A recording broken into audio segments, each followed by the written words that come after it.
Hello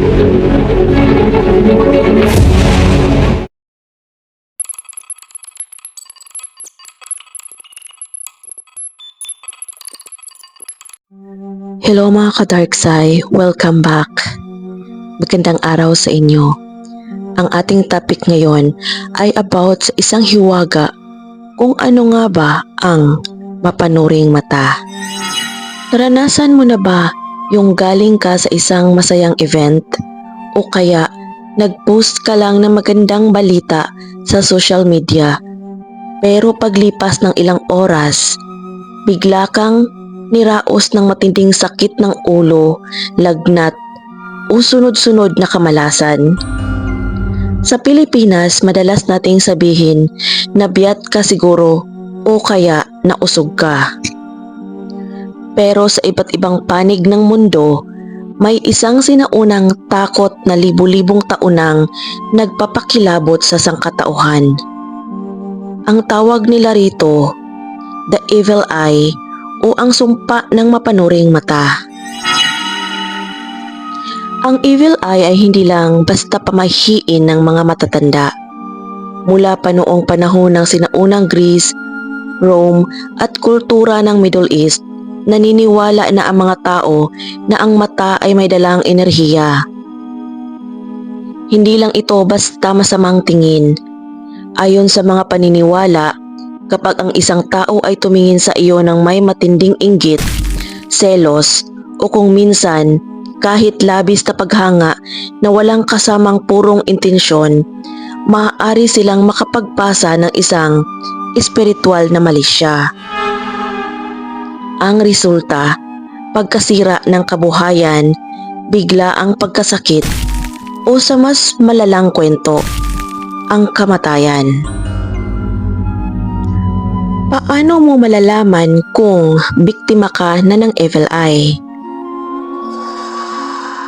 Sa mga sanggol kasi, ang madalas na senyales ay ang walang tigil at hindi maipaliwanag na pag-iyak o biglaang lagnat na kahit wala namang sakit.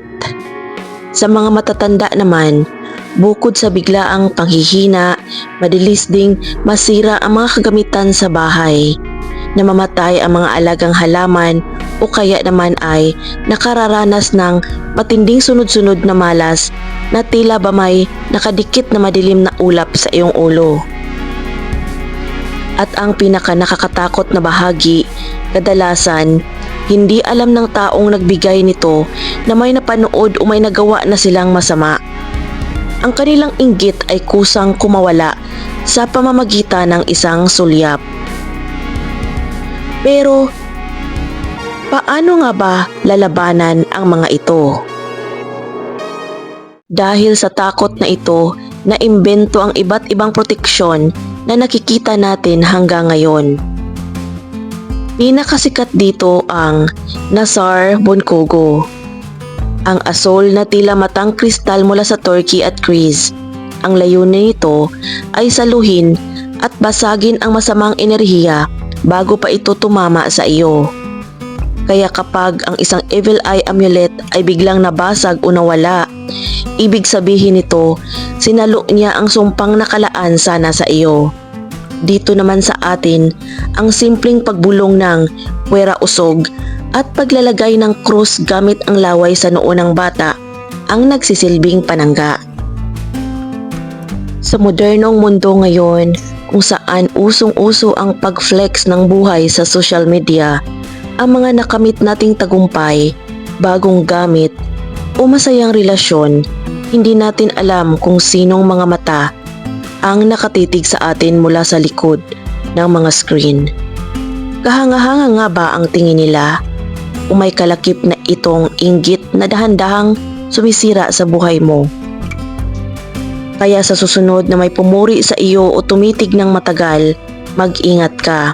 Baka ang munting paghanga nila ay ang simula na ng iyong pagbagsak. Ikaw, naniniwala ka ba sa evil eye o naranasan mo na ito? I-comment mo ang kwento mo sa ibaba. Mag-subscribe para sa higit pang mga misteryo at kwentong madilim dito sa Darkside CH. Hanggang sa muli!